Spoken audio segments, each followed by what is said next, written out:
If you could sit down with your 30-year-old self, what advice would you give yourself? Welcome to PlanAssist Podcast. Today, we're going to launch our first podcast, and the format is really simple. I'm going to interview successful people and ask them one question to start the conversation. If you could sit down with your 30-year-old self, what advice would you give yourself? And Al is our first guest. So Al Lietz is someone that I actually worked with back in the 90s, and he's going to be our first guest, and he meets that perfectly because he was a senior executive at Schwab, at Citibank, MBA at Kellogg, and he's been retired since his early 50s. So for the most part, he kind of shows that planning and kind of having a strategy works, because now he's been retired almost as long as he's worked, or even longer.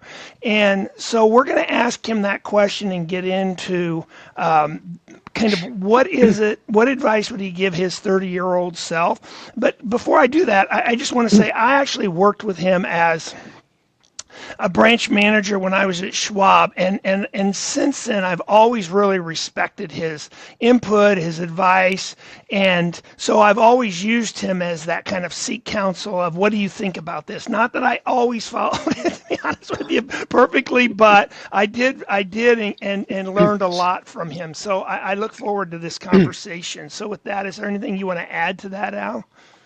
Yeah, I mean, I think you summed up my corporate life. Has been gone for so many years, I've been retired over 20 years now, since 2003. So corporate wise, I'm kind of out of touch, but it says it takes 10,000 hours to master something. So I think I've pretty much mastered retirement. I've got that, I've got that figured out. When I think about my 30-year-old self, what I would tell my 30-year-old self, I mean, physically, I should have stayed at my 30-year-old weight. Like many people, as you get older, you balloon up. And I lost that weight the last year or two. And it was hard to lose, 25, 30 pounds when you're in your late 60s, early 70s. So I think if I would say whatever my 30-year-old weight was, stay at that. Probably seek doctor's help sooner. I probably didn't go start to see a doctor until I was in my 60s, because I was physically pretty much okay. I probably should have started more in my 40s or 50s. I mean, it was paid for because I had corporate medical, but I really never used the corporate medical that much, which didn't make sense. And you had great corporate medical. Right. I could have gone to Mayo so you Clinic. easily could have I could have gone gone to Mayo Clinic and spent, 3 days and had every test under the rainbow. But for some reason, I just never did that, because when your health is good, like many people, you don't even think about it, Right. I think and you're working 60 hours a week. Yeah, I mean, back then, you were I working think that's a the lot of other thing traveling. too. But when you are working 50, 60 hours a week, that's when you probably should go see a doctor, because, Right. 40 and 50-year-olds nowadays again, when I was working, we didn't have the same technology. So I wasn't on 24/7 like people are now. I mean, when I got on an airplane and flew to San Francisco, I had 3.5 hours of quiet. I didn't have access to email or phone or nothing. So nowadays, these young execs they have access all the time. So it's a much different working environment, and I would say probably a little bit more stressful than it even was when I was working. What would be the financial advice you'd give yourself? Well, my wife and I were always pretty conservative. We decided we were both going to retire early, so we really kind of lived on one salary, and probably bought a lot less home than we ever needed. Most realtors want you to buy the biggest home you can buy, and historically we didn't do that. And we always had company cars, so we didn't have that expenditure or company car allowances. So I probably should have bought some permanent life insurance when I was in my 30s, because it's like a million or two, maybe a whole life policy or something, because it would have cost me, I don't know, $100 a month or something, for a couple $1 million. And I bought a $500,000 policy when I was 50, and that cost me $5,000 a year. So that's one thing I probably would have done differently. I don't think I would have had a financial advisor in my 30s because I was kind of in the finance business. And I think I would have added I think you had a financial advisor when you get a net worth above $2 million. Not that I was doing the wrong thing, but it would have been nice to have somebody else just to bounce ideas off. You want to stay within the scope of crazy. You know what I mean? I don't want to do something out here Right. that might mess up my retirement. But I think, yeah, I probably would have added a financial advisor a little bit earlier in my life. And I agree with that, because even though I'm in the finance business, I am a financial advisor. I think that that's what I see as people at $2-3 million.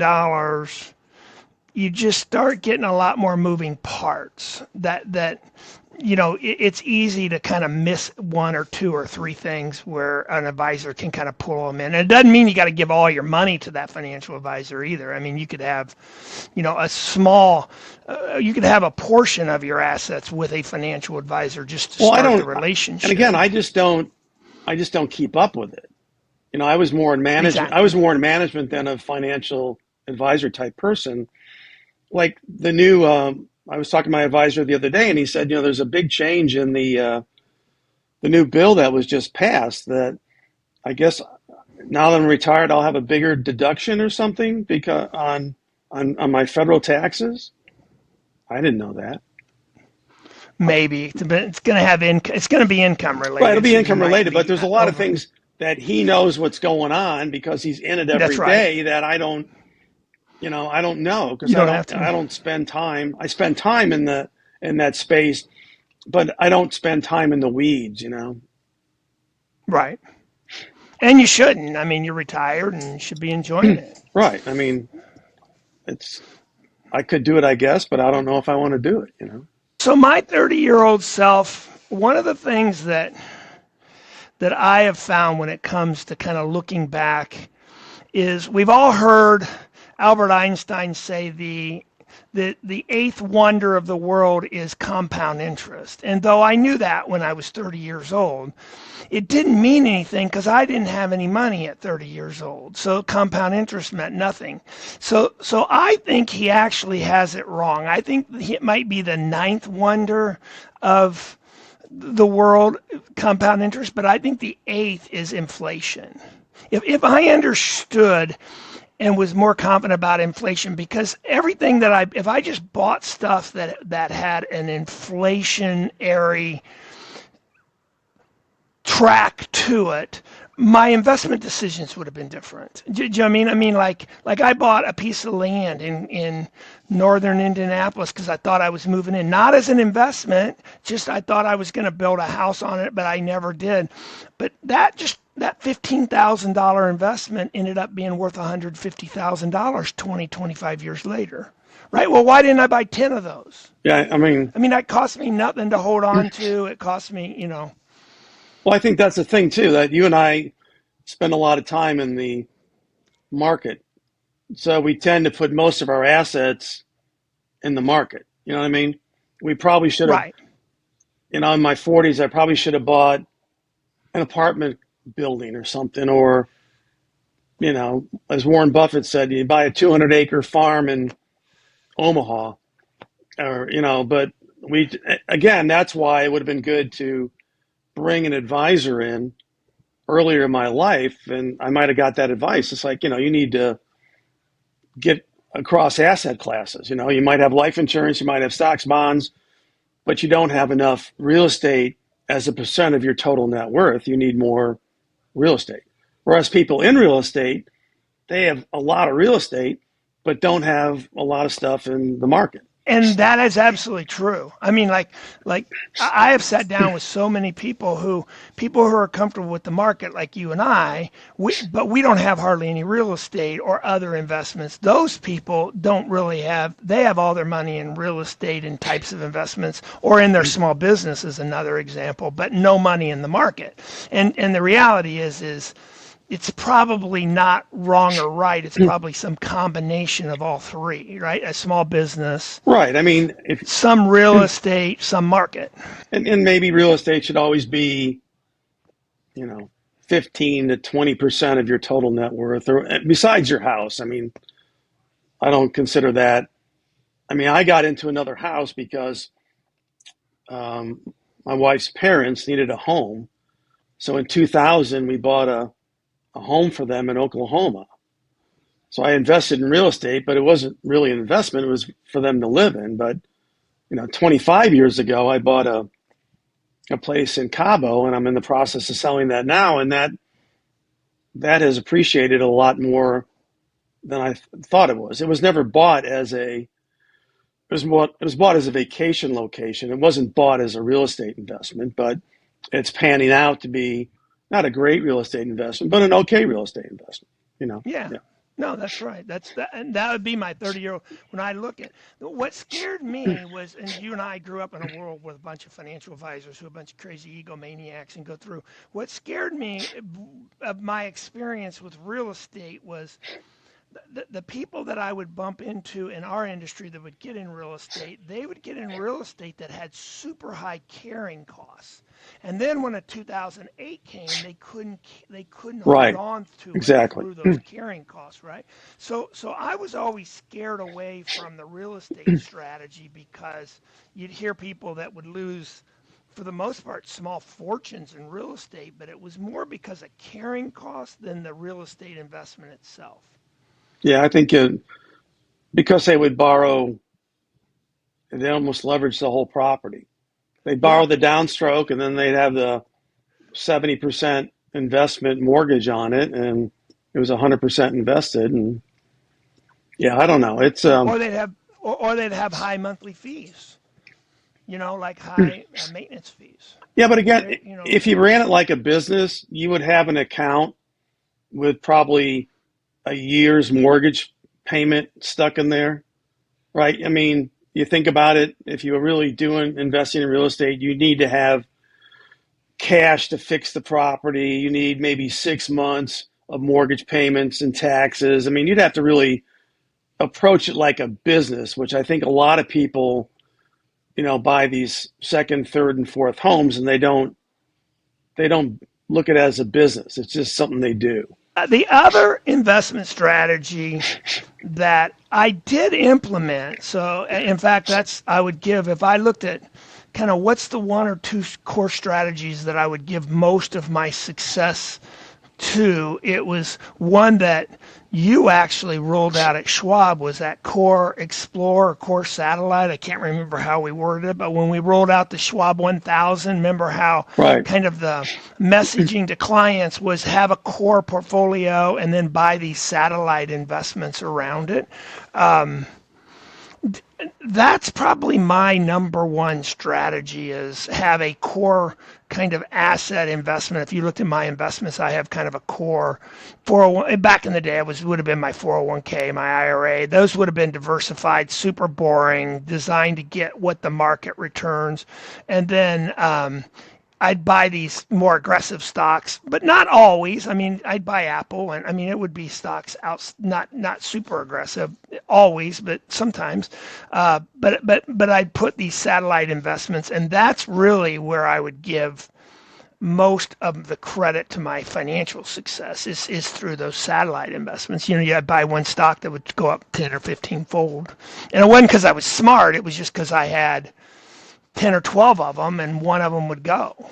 Yeah, I mean, if I look at it, I probably bought one of the first iPhones, you know, but I didn't buy the stock. Is that I mean, unbelievable? how do you Me buy too. the first, whatever, Yes. you know? Insane. And I couldn't figure out that that'd be a good stock to buy. It's like, and people do that every day, they're using whatever product they're using, and they're like, you know, why don't you buy the stock? It's like, you wouldn't have, I wouldn't have had to put, I would have put, if I would have put as much money in the stock as I did the phone, it'd probably be $150,000. Well, Peter Lynch wrote a book back in the 90s called One Up on Wall Street, and I really tried to follow that, but I still missed it, right? Like I was at an airport, I'll never forget. I was at an airport and some guy was powering up a little computer. This is even pre-iPhone, and it was the iPod, and he had a bunch of songs on there, and he said, "This is Apple's iPhone." And I said, "Well, I don't use Apple," and he said, "Doesn't matter, you can use whatever it is." And I don't understand to this day. I think I was just back then, I was working a lot and traveling, so I wasn't paying attention. But I bought that. I have one child, and so I bought that for her, one of those iPods as a gift. And I should have known, I should have gone out and took all my money and put it in it, because that was one of those gifts that she just absolutely loved. And she was one of those kids that, didn't really like stuff. So all of a sudden it's like, I should just buy as much of that as I can. But to my point, but I did buy some that also on the other side, that's one I missed. But I also bought Amazon as an example, because I mean, it's, you just got to watch if you're doing the Explore, but that should be something too, when you're knocking your quarterly conversations with your advisor and you're talking about the Explore side of your portfolio, there should be some conversations about what do they think's going on right now. I mean, that's right. I did I sold some stuff and bought coin and the Bitcoin ETF. And not that long ago, and coin has taken off like crazy. It's up like 65% when I bought it 2 or 3 months ago. And those are the fun investments. I find I work with a lot of people who have a lot of money, right? But they don't care about their core portfolio. It's very boring. And even once in a while, I'll get in this conversation about, we should do something different. I'm like, not really. My job is to manage the boring part. Your job is to have a conversation about the fun part, right? I mean, and that is it, just as long as you're not doing it in mass and you get the right amount, right? So I think that was probably the biggest aha for me, was when you rolled out that Core Explorer back when we were at Schwab. And I'll give you another thing on that Core Explorer that's interesting. One of the guys that worked with me, that worked for you, you know him. I don't want to share kind of names, but I recently talked to him, and that's the one thing that he brought up. Really? Was Core Explorer. Yeah. Yeah. I mean, real wealth is really concentration in one individual stock. I mean, that's how you build some amazing wealth. I mean, that's correct. That's how I retired early, and a lot of people retire early. And I mean, when I'm down in Mexico, it's a lot of Google heirs and Microsoft heirs, and these men and women they're in their 40s and they're buying $8 million homes, flying down on private jets. And so it still happens today, but probably not as much as it did like when you and I were first working at Schwab. But it's still concentration. Yeah. You don't meet people who go from zero net worth to 5 or 6 million without the majority of their money in one investment. Whether it's a small business or a stock or. Well, there was an event. They sold a business or they did a stock. There's some, which a lot of people, like I know a lot of friends of mine are doctors and attorneys, and attorneys might have an event. They might get a very big settlement, but doctors really don't have events like that, unless they develop a product for the medical business or something like that, or buy an office building and sell it or something. So depending on the industry you're in, you might need a little bit more Explorer than Core because they're making lots of money, but it's not growing at the same pace. Well, I mean, I grew up here, and concentration creates wealth. Diversification preserves it, right? I mean, so as we get older, you want to start preserving wealth, but it definite concentration does it. What about, so on the next kind of last 5 minutes or 10 minutes of the conversation, what do you think your kind of biggest mistakes are? We've kind of talked about the concentrate. First, before I actually get to that, I do want to hear your comment on when you started out and you're 30, 35, and you and Marcia were planning on retiring early. Did you ever dream that you would build that level of net worth by your early 50s, or when you thought retire early means more like 60? Well, I put a number out there, what I thought we needed, and we hit that number, because my wife was a senior exec in the financial service business. So income wise, we were both making similar incomes, right? Similar stock options, similar everything. But I mean, we hit my number before we were 40. Oh, so right out of the gate, you knew you could retire Yeah, early. So because Schwab just put the but I put the didn't, icing on and the I just cake. made the number up. I just said, well, this number can probably give us, 150 grand a year, so that's a good number. And then we blew through that number, you know, and then we finally got to the number. It's like, well, unless, the world ends like in 2008, as long as it only happened once, we should be okay. And we were. But then I'm at a time now where, and a lot of your clients will get there, that the length of time you're on your planet is a lot less than the money you have. So, I don't know how many of your clients probably can't outspend their money. And that's a different place to be too. I mean, most people are worried about, am I going to run out? But then as you get older, you get to a point, well, you're not going to run out of money. You're just going to run out of time. So it's like, Right. and that's a different way of looking at it, What do you think about mistakes? So did we kind of cover that with What the, advice, or did you make any big financial mistakes? we were always pretty conservative. I mean, I invested in like a parking garage one time, but I still got my money out, and I did a few. I guess I was an angel investor a few times, and pretty much lost my butt on those adventures because I didn't understand what VCs do, and VCs do so well. I mean, their whole job is to squeeze out the initial investors. That's what they do. And if you don't want to keep buying more stock and putting more money into the company, they pretty much squeeze you out in 6 months to a year. So I didn't lose too much being an angel investor, but I would, I would caution people on that. I mean, some people, I know a few guys that have done well in like one or two, but they've probably done, 20 of them. I don't know if they've offset the losses with the gains, but they say they have. But Right. and I never did any board work. I did non-for-profit board work, but a lot of my friends are on.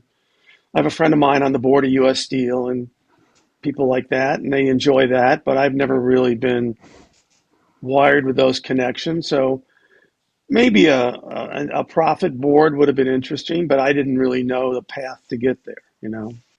Those are pretty small. No, Those I are mean, pretty minor but mistakes. a lot of people do a lot of crazy things. So it's like, Yeah. you know, I probably Right. bought too many cars and stuff. I mean, there was a time in my life I was buying cars, new cars before I needed new tires.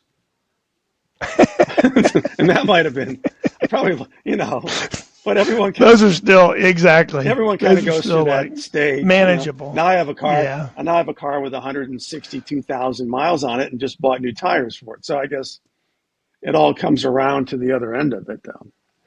But I think for Gosh, myself, isn't that right now, what excites me is the technology, what's going on in two areas. One on the medical side, because I've had a few procedures here in the last year, and it's amazing what they're doing with robotics and healthcare has really come miles and miles from my parents and I mean, the operations I had in the last year, they might have been maybe available for my parents, probably not, and definitely not my grandparents. We can get new shoulders and knees and hips and all sorts of parts. I mean, it's not going to make us perfect, but it's going to not keep us in pain and we still have mobility. So I think the healthcare, now that I'm in my 70s, has really, really come a long way. And I think that's one of the things the boomers will get a big advantage of, you know. And then the other one for me, is the self-driving technology. I mean, we had to take my dad's car away when he was 92. I don't have that problem. When I don't want to drive anymore, I'll either get a self-driving car or a Tesla taxi or whatever the heck it is in the next 10 years, and I'll still have mobility.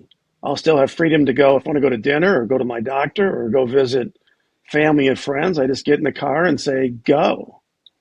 So that technology, I think, is really going to help people as they age and still be doing things. You know what I mean? And give us our Yeah, I mean, it's just freedom and our dignity. I remember taking the car away from my mom. It was such a major event in her life because she felt like she lost her independence. exactly. Where to your point, we're not going to have to go through that because we'll just get a Tesla that'll Well, drive and, us. and I think some of the technology too, I was thinking about a lot of people now go into assisted living because mobility, because they have to get to the doctor or hospital for tests. But I think as AI kicks into medical, there might be more home testing we can do that, hooked up like this with a doctor, and they send you something to either digest or hook up to your body somewhere, and they can test you right out of your home. You don't have to go anywhere. So that might allow people to stay in their homes a little bit longer before they have to go to a facility of some sort, like a skilled nursing facility or something else. I mean, that is, I don't know. It's encouraging for people my age, I think, to see what's coming our way. I think that's absolutely true. And again, that's kind of a two-edged sword, right? Because the one thing that with my mom, I would have put her in not assisted living, but independent living sooner than we did if I could have talked her into it. Because once she got there, she so much enjoyed it because of the social aspect of it, and it gave her something to do. And she didn't have to do her own, dinner. So I think there's some kind of technology as well as just as we look into the future, some of these, independent living facilities become kind of a place like your place in Texas. Yeah. Is a good example. That's a home, so it's not independent living, but it's still a 55 and older community that kind of builds in a social infrastructure. Yeah, and as you know, we do a lot of work at a local assisted living center, and I think eventually we've planned out our lives that eventually we will probably be in a place like that, which is you almost have to, again, maybe for the sociability, have more people around you, not get Yeah, so exactly. isolated.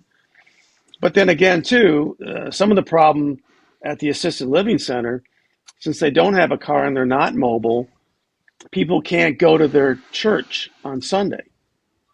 But if you have your self-driving car, you get in and say, go to church, and you still get to go to your local. Great You point. don't get unplugged from your local church and your church family or other social things like it's a knitting club or whatever else you're still doing before you go into Yeah. some form of assisted living. I think that will help people make the decision a little bit easier because you don't have to cook. You don't have to go to the grocery store. All your meals are prepared for you, and it's just down the hall. So I think that convenience might get people, and I think you might have different centers. I mean, who knows? And those places in the future might have a half a dozen Teslas parked in the parking lot. You grab, Yeah, that you just you use just, that become part of the. right. You just grab one. Yeah, You grab become one. You pay an extra $200 a month, and you have access to the Tesla. I mean, I don't know. Yeah, all kinds of. Yeah, the future does look very bright. I wish I was 20 years younger, to Assuming be people honest with stay you, up with because it, and I'm assume excited. people. But I have a lot of friends of mine though that aren't planning. They're not planning well their later years. Their theory is, well, I'll just, let my kids take care of it. And that'll work, but still, if you're not planning exactly what's going to happen when, you might not be very happy with the result. And maybe your kids don't want to sell the cabin. I mean, if you're not using your cabin and the kids aren't using the cabin, sell the damn cabin. It's like, Correct. or give it away or whatever. I mean, don't hold on to Do assets some. that you or your family don't want to use because they don't want to play the game to get rid of it either. So when I started Core Wealth back in 2012, I really took kind of my experience from Schwab, Ameriprise, and thought, what are some things that successful people like you do? And almost uniformly, I found there was three things. It was they all have a plan, and I don't mean it's a 45-page PDF document that they drop in a file and never look at it. I mean a simple kind of, sometimes it's a one-pager, but it's kind of a here-there plan. Here's where I am. Here's where I want to go, but they have a plan that they've shared with their significant other, their kids. So to your point about having some plan, even if it's not super detailed, is so important as we age, so we can kind of pre-think through some of the decisions we're going to be forced to make. Well, and that was actually, I did that about 5 years ago with my advisor.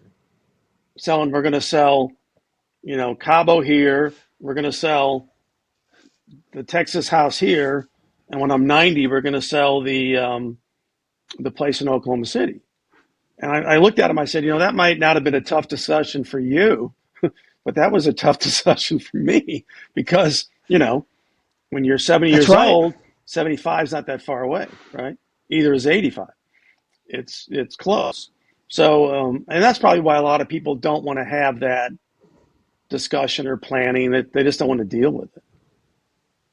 And then they have a significant other that may have different opinions. And look at you now. So now all of a sudden you sold half your Cabo recently, paid off. I mean, you've kind of followed through on that simple plan. It doesn't sound. It sounds basic and simple, but it's so important to have that conversation that you're talking about. Yeah, like I said, I think it's a little different for Marcia and I because we don't have any kids.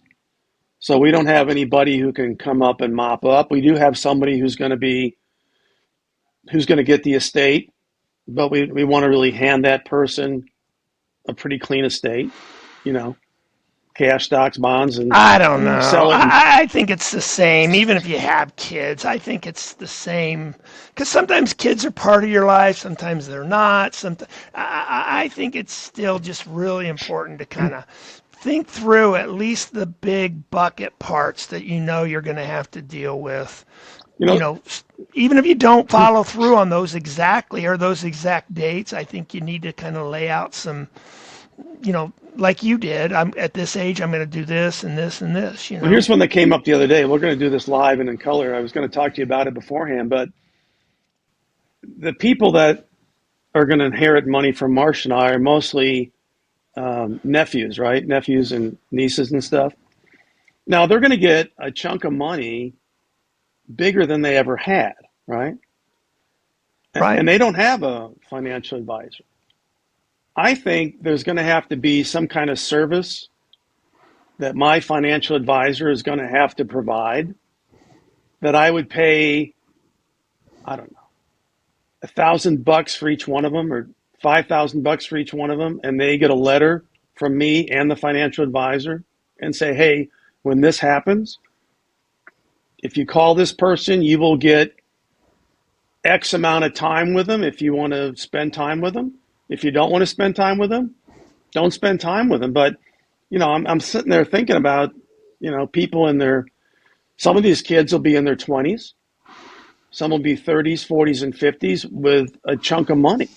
And if they don't get some advice, it'll be gone in 2 years.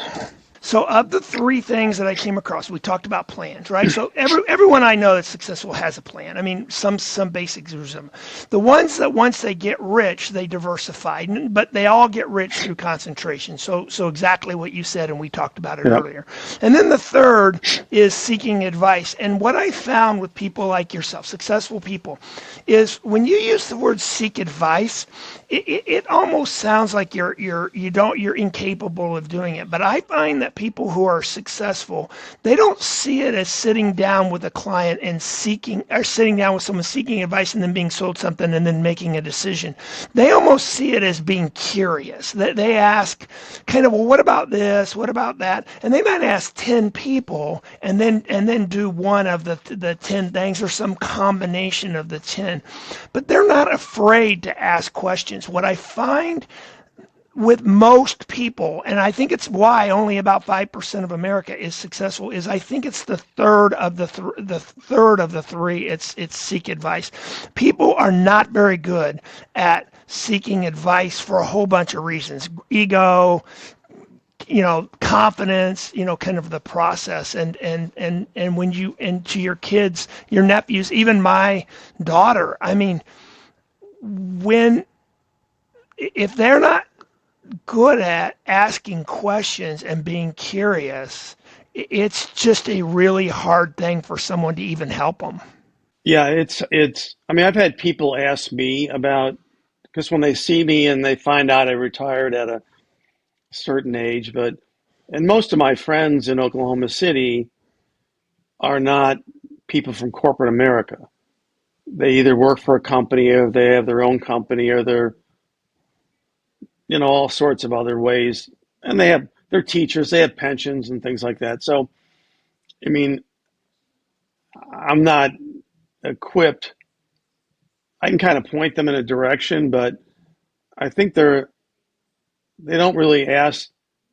I think they might be embarrassed to ask me, even though I would definitely answer their questions. But I think they might think that, I don't have time or I don't know. And I'm very close to lots of I people. find the same thing. Yeah, they just, I would point them. But again, too, it takes time, and it takes energy to have these conversations and then figure out what you want to do. And some people just don't like the money aspect of it. They don't like dealing with it.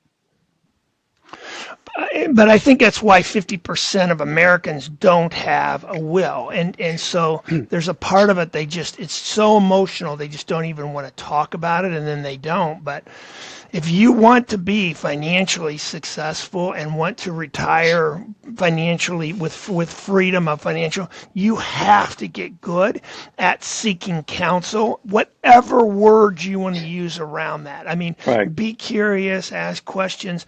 You have to get good at asking questions and being clear on from And a lot of different I think a lot sources. of young people listen to maybe Susie Orman or Dave Ramsey, or they that's what they do. They go on those internet and listen to what the guys say, and then they say a lot of good stuff. They don't want people to get too leveraged up and do too many things, but there's a lot of people around them that they could probably ask questions to. And That advice, though, is almost worthless.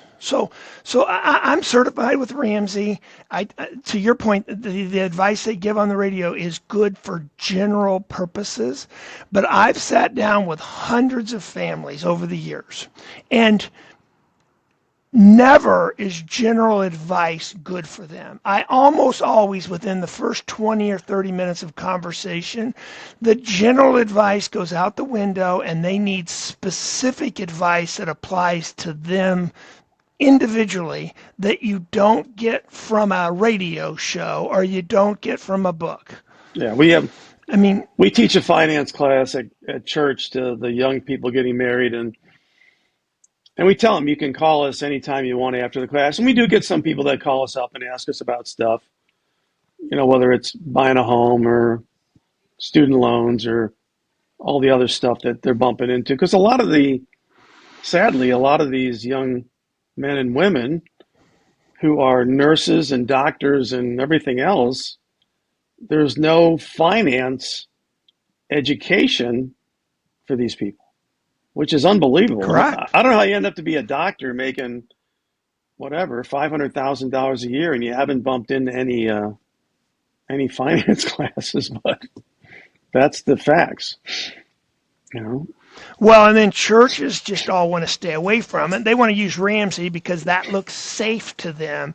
But again, you're not getting to specifics, right? I mean, so you've got to figure out a way to have, those conversations with your significant other. And if you're not, it's going to be really hard to retire wealthy. It's really hard to get rich and stay rich if you haven't figured out how to I tell you, seek advice or be curious. the one thing we tell these young couples, and it blows them away, is you need to have one checking account.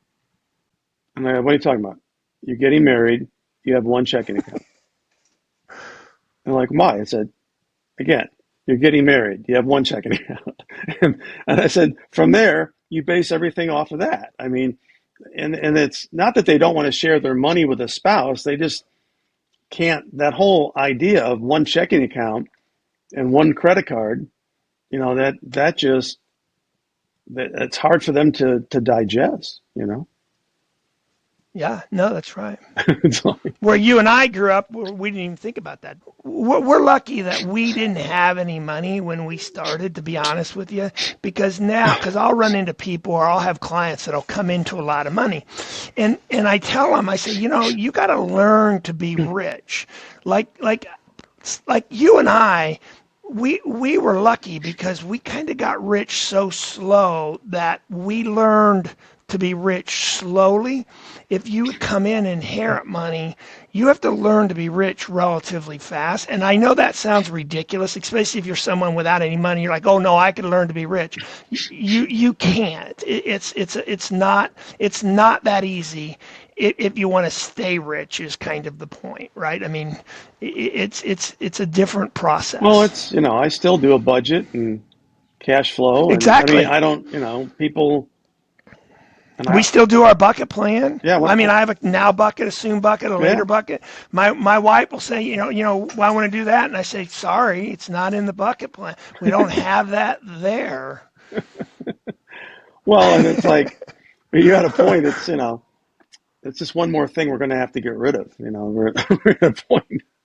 I got two houses. Yeah. I got two houses full of junk. All right. Well, I cannot tell you how much I appreciate the opportunity to spend 45 minutes, an hour with you on Well, this. thank you. So I'm it's been fun hoping to that kind of go through a lot of these. I hope it helps people. I mean, I hope it does. I'm sure you'll do a bunch more of these, and it'll be interesting when you get done with like 10 of them. What are the similar? There's probably going to be 5 themes that run through all 10 of these things, or 5 of these things, I would think. I would too. Yeah. So thanks a bunch. I'll see you later, Al.